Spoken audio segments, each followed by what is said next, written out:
近年来，新兴的毒品种类愈来愈多，甚至还以糖啊、咖啡包吸引少年人，造成咱国极度年龄层年轻化。为了让少年人远离毒品，格马各区戒瘾协进会特别捐赠2000份反毒危机试纸，协助市府、学校以及家长做伙来反毒。过去可以剪头发、验尿干嘛？好，可是事实上是对人权的保障是没有办法让你用这样子，所以一种非侵入性的，不从你身上拿到这个生理的真相的就是说用这样的试纸，我觉得其实是一个好的方式。好，那当然对于毒品的使用，从过去跟现在的法界的看法，已经从犯罪者变成一个需要社会帮忙的人。那至少是初次使用是这样子。那我们怎么样让孩子能够在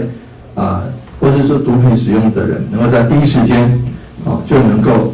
被找出来，然后在我们警察局有溯源的计划，可以找到他的药头，甚至找到上游的供应者。那社会机关社会局有辅导的计划，教育局有辅导的计划共同一起来把这个人拉回来，挽救回来。这点是一切都要靠这个试纸作为第一个这个可以找到的。所以非常谢谢各位非常谢谢我们格马葛区戒瘾协进会，非常谢谢我们蒋阳基金会，也谢谢台南地方法院跟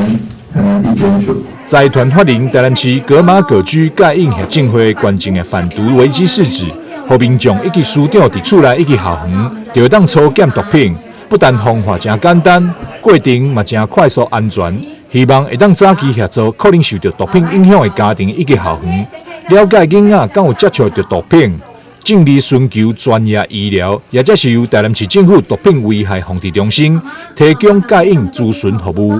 即时阻止毒害扩大。台南新闻张秀维采访报道。